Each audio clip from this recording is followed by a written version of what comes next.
Real success is developing champions in life for our world, win or lose. Hello, everybody. It's Miss Val. Welcome back to MissVal2Go, where we discuss how to develop champions in life through sport. And today, I have one of the most famous gymnasts that has ever done our sport and a fantastic human being, the amazing Chellsie Memmel. Chellsie, thank you so much for joining me today. Oh yeah, thanks for having me. I haven't seen you in so long, and I was so excited when I received your text back like that, asking you to join me. So this was great. So we're going to dive right in, and we're going to start off with Chellsie Memmel in a nutshell. Tell us what you're doing now. What I'm doing now, I'm playing in the gym. I'm having a lot of fun. I'm also judging. I coach at summer camps. I coach at my parents' gymnastics club, and I'm a mom. So I'm still heavily involved in the sport, but I love every second of it. And give us the highlights of your illustrious career. Highlights of my career would be 2003 being part of the World Championship team where we won the gold medal. Also was co-world champion on bars with Holly Weiss at that Worlds. 2005 is when I became world all-around champion. Also got a couple silver medals for events at that Worlds. 2008, I made the Olympic team. We got a silver medal. Those are my big highlights. So the 2003 Worlds, am I correct? Is that the first time the U.S. won the team gold at a world championship? Yes. Yep. That was the first time we won as a team, as a country. Yep. And in 2005, you were the third gymnast, female gymnast, to have ever won the all-around, American gymnast to have ever won the all-around. Yes. And I remember so clearly recruiting you to come to UCLA, and you were really super interested. And then you went and won the all-around gold medal at Worlds. And I was like, okay, we're done. She's going to go pro. But I got to dream for that long. It was really, really cool. And then 2008, you were part of the team that brought home the silver. So you must have a ton of medals at home and a ton of experiences and stories to share. The majority of our audience right now are young athletes, some moms and coaches. And when you and I spoke earlier, you had so much to say about what you would have said to your younger self or how you would have done things different, particularly in how you think about food and fuel. And I'd love for you to share that with everybody. Yes, so I've learned a lot. And I've learned a lot in the last like 2 years, specifically the last year when I was trying to get in shape again after having my kids and playing in the gym and having so much fun. And my mentality around food completely shifted into a much healthier place. Because when I was training, it was just trying to, I thought about this is what I can eat and I shouldn't eat this and I shouldn't eat that. And I wasn't thinking about food as a healthy fuel, because it is what fuels us. It helps us, have all of our energy. It can help us recover faster from training. And I didn't think of it that way. I just thought of more of what I can and can't have. And then it's not a healthy relationship. And now it's shifted much differently to where like I enjoy having food and I don't really restrict myself. I can have treats every now and then and it's okay, but I don't ever now look at it as, oh, well, I can't have that. And it's a much, much healthier outlook and I feel so much better. And I've maintained a certain level of physical fitness for the longest period that I ever have, even when I was training at the highest level. And that's insane to me. That is. And you know what, when we were talking about it, I got this great feeling inside when I heard you talk about how when you were younger, food had all of these negative connotations. Don't eat this. You shouldn't eat that. It was all bad, bad, bad. Yes. And you flipped it. And then you thought, now food is a positive. Now it's something that you look forward to in a good, healthy way. It's as fuel. Yes. And I remember as a dancer making that flip, but it didn't happen till like maybe the last year of my training. And I wish that I had the education about fueling your body when I was younger. When I say the word sugar, what does that do to you?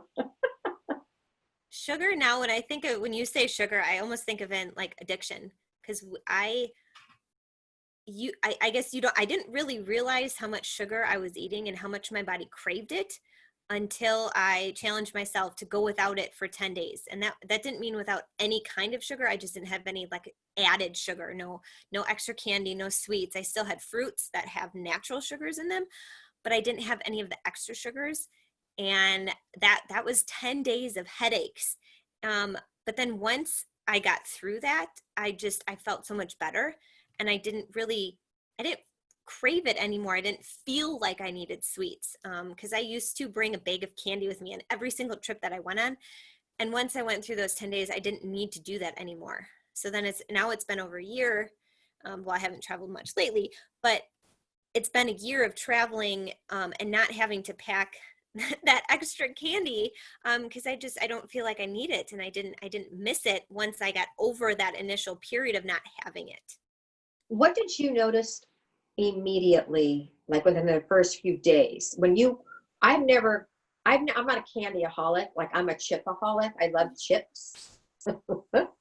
But is there something that, did you have more energy? Did you notice something physically or mentally within the first few days of not having sugar? Because I believe sugar is poison, but not fruits and vegetables. Not fruits and vegetables, kids. Refined sugar, candy, soda. And I had cancer, and I know that all disease feeds off of sugar. So processed sugar is poison. Yes.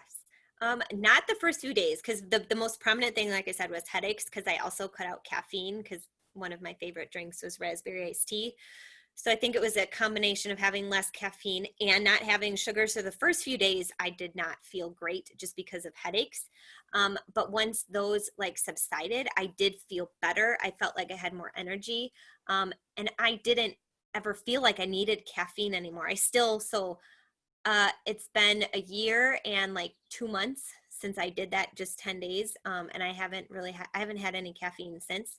So I wake up and I'm fine. I don't feel like I need that extra energy.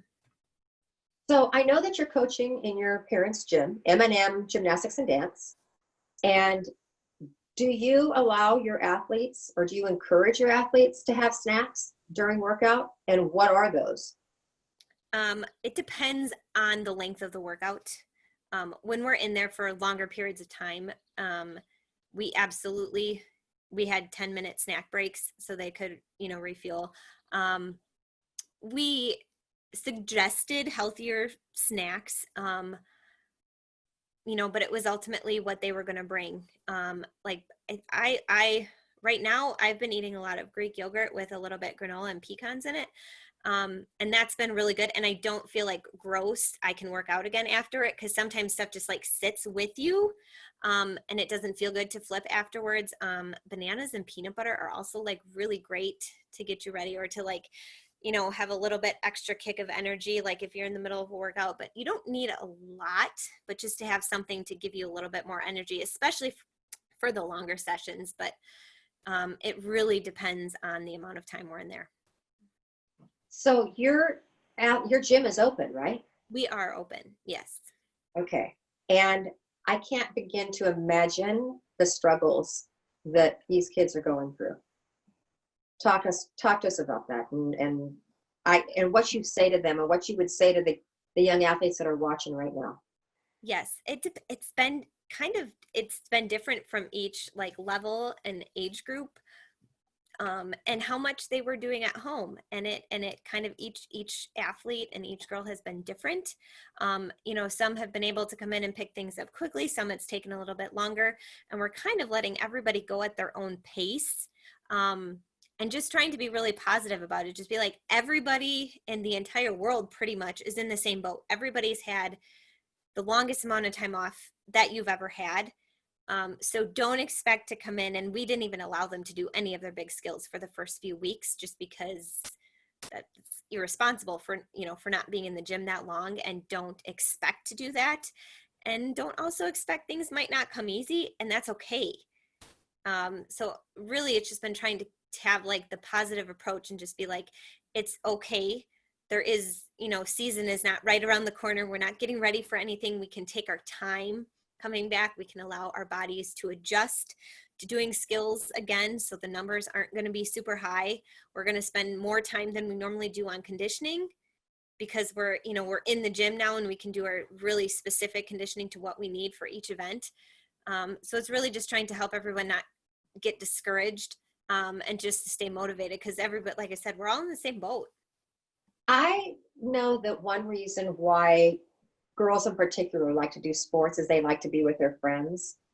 And is it just like this big homecoming with them now? It's been, so the first like 2 weeks, because some people didn't come and some weren't comfortable with it, and that was great.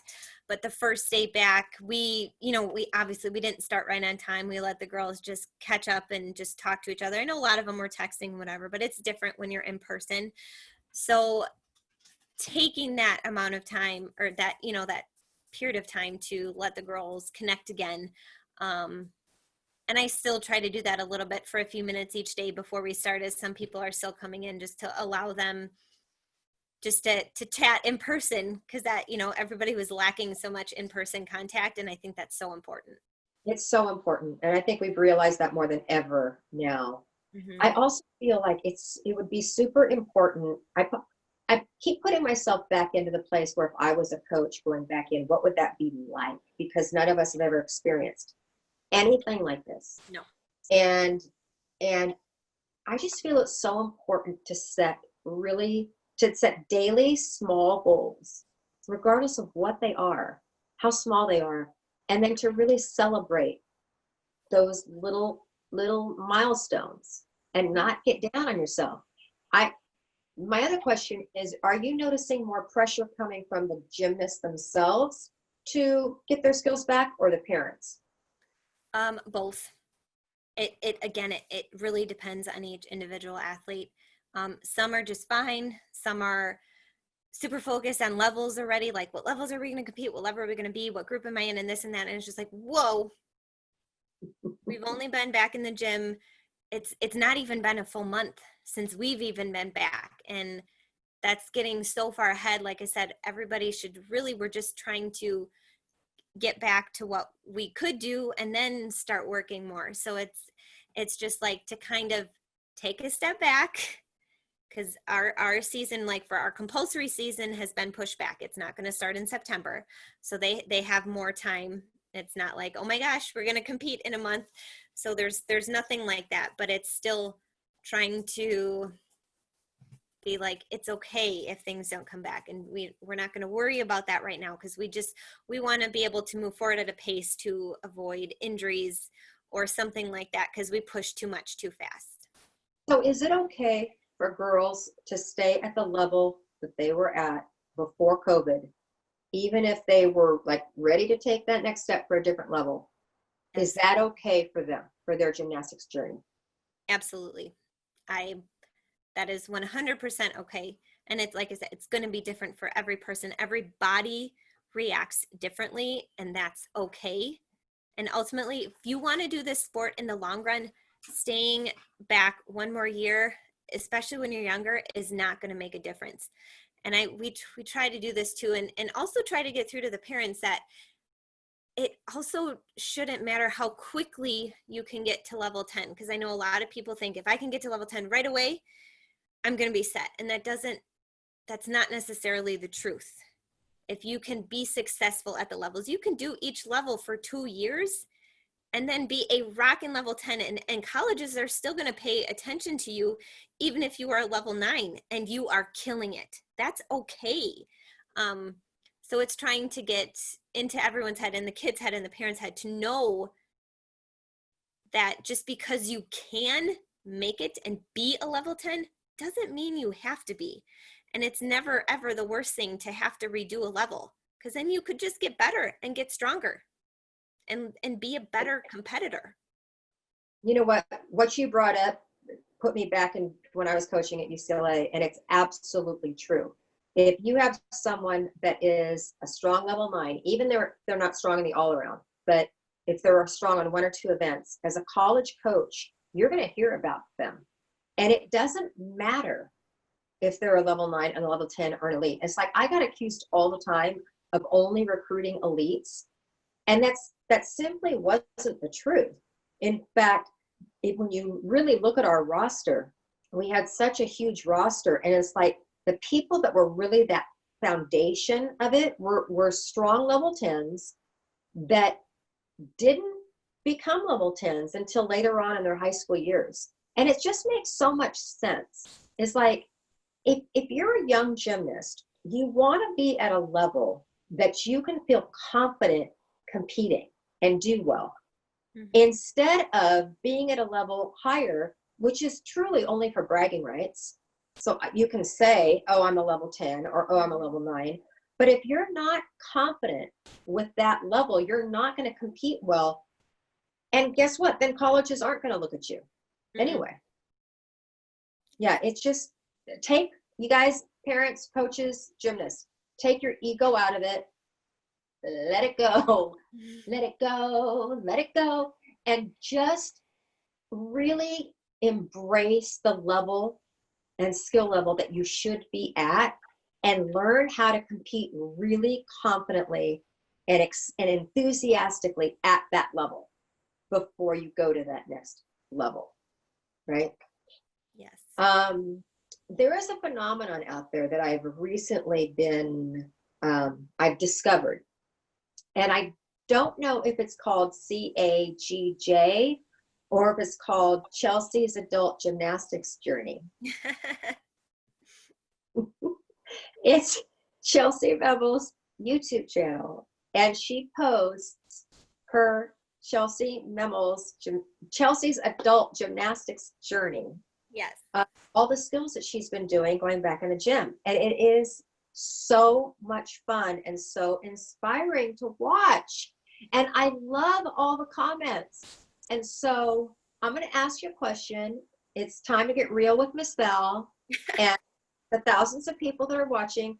And I'm going to speak with everybody watching. We can keep a secret, Chellsie, okay? This is the circle of trust right here.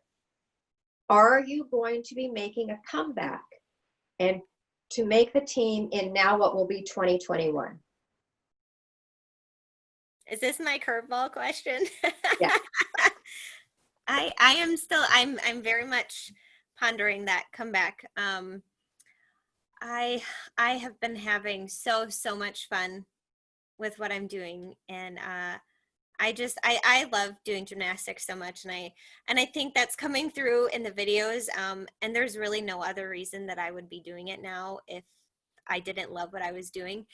And now when my hamstring even has been a little bit sore, and not been able to do as much, it made me realize how much I cared about what I was doing and how much I really truly enjoyed the journey that I'm on. I haven't set a definite goal yet, but I'm getting really close, and I want to be like fully healthy to be like, okay, yes, I'm going to do this, or you know what, this is just fun and I'm just going to see where it takes me. So I'm still in that like decision place. Okay, so everybody watching, this is still the circle of trust, okay? We're going to keep this to ourselves. And how many years did you not do gymnastics? So I was retired for 8 years. I retired in 2012. Did a little bit of gymnastics. I did a show in like 2013. But then I got married. I had my son in 2015. And then started doing like just like a little bit of conditioning again, and very like light gymnastics every once in a while. But yeah, pretty much didn't do anything really for like 7 years. I haven't done this in 8 years, and I can do it. You will be able to do your skill again. It's going to be okay. That's kind of more how I try to use it. But yeah, it's fun.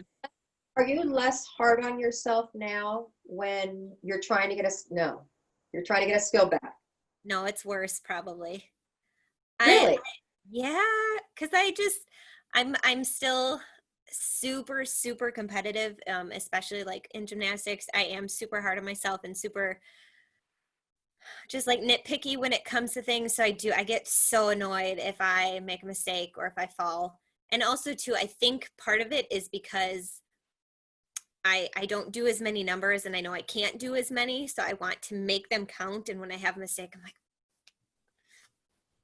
because I don't want to do an extra or do something like that. I'm like, I don't know I only have a certain number, so I don't ever like to end on a mistake or a fall. So that part of me is still very strong in there. So let me ask you what you think about this statement, because I just think, gosh, what a gift it is for all of the young gymnasts in your gym to not just be coached by you, but to watch you train and watch you struggle and watch you get upset.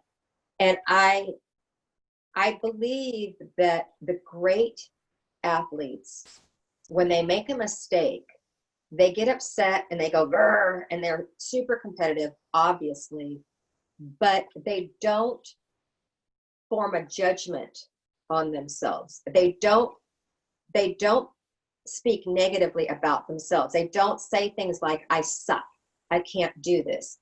They just evaluate the situation and why was I not able to do that skill? Do you agree with that? Sometimes. Or do you say I suck? Oh, sometimes I do. It just, it depends. It really depends on the situation, or I say it because I'm just like blowing off steam and just, I'm very sarcastic a lot too. It's usually if I I do get really irritated, but I'm like, okay, yeah, why did I do that? So I don't do it again. And what was off, or was I not fully focused before I started? Was I, a little bit somewhere else? What do I need to do to fix it? So so I can have another successful turn and not end on that one.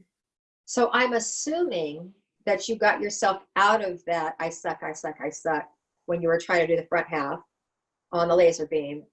How did you get yourself out of it? How did you snap out of it? Snapping out of it is just refocusing and being like, okay, go again.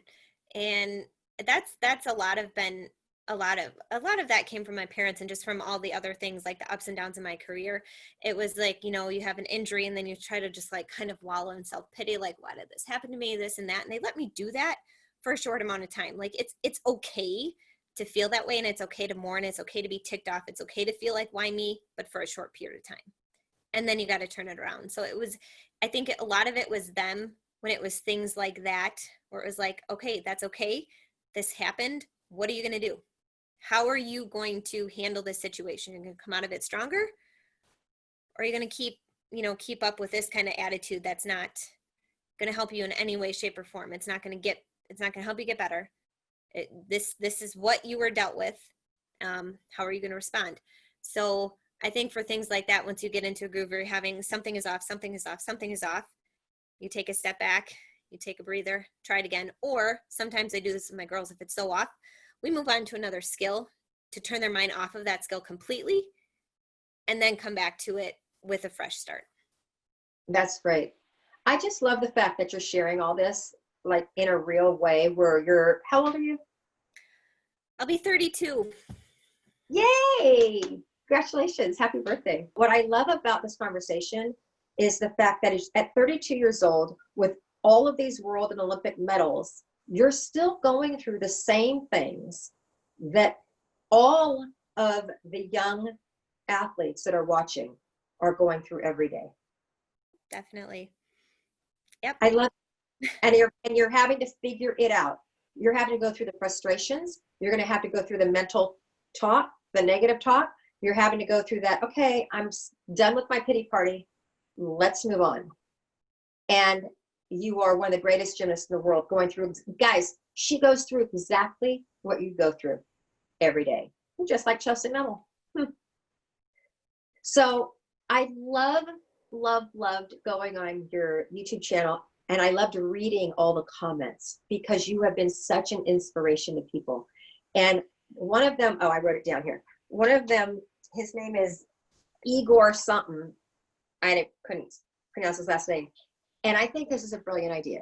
Netflix needs to come on, and you need to do, I love this, the return of the champion. a Netflix series. I think that would be awesome. Follow-up question. Have you put on the grips yet? No, I have not. I need to get them prepared. Because obviously the fingers don't fit right away. So I need to get them like scraped up. I need to get them to fit my hands because I have actually very large hands. But I have not. That might be this week. We might do some prep this week, but I have not put my grips on. And how long has it been since you've worn grips? 8 years. Oh, and are you prepared for the blisters? Ugh, no. Well, I can't wait to watch that video on Chelsie's adult gymnastics journey. And I want to say thank you so much for joining us. I want to say thank you for reminding all of those young gymnasts out there that are watching why you do the sport, because you love it. It's so obvious. Do you feel like you're flying again? I do. Yeah, it's amazing. I do. I enjoy it and I love it completely. And I do. I feel like I'm flying. It makes me just feel strong and really, really great that I can still do this and still do something that I enjoy, and that's just for me. That's why I'm doing it. Well, we are all behind you. And if you do decide to make that comeback, then we will all come out and we'll be able to, at that time, say that we were the first to know. Okay. But right now it's in the circle of trust. And I want to say thank you for joining us. Thank you for coming on. Keep up the great work. And I'm going to look forward to that next video of you swinging bars. Yeah, thank you. You're welcome. I believe it's time to leave our audience and myself with a challenge for the week. So what's it going to be? I think we can see if you can go from a whole week, Friday to Friday, without any extra added refined sugar. That is our challenge to you. Okay, so what does that look like? That's candy, soda. Mm-hmm. Do chips fall into that category in any way, shape, or form? I don't think chips do. I think you're safe with that. Okay. But any extra candy or chocolate or anything like that, that's got all of that extra sugar in there, that's really not necessary. See how you feel. You'll probably feel a lot better after those 7 days. Okay, I'm in. Are you guys in? I'm in. All right, everybody, let's bring it in. Let's bust it out on 3. No sugar on 3. 1, 2, 3. No sugar! Boom. Chelssie, thanks for joining us. Thank you all for joining me on MissVal2Go. I'll see you next week.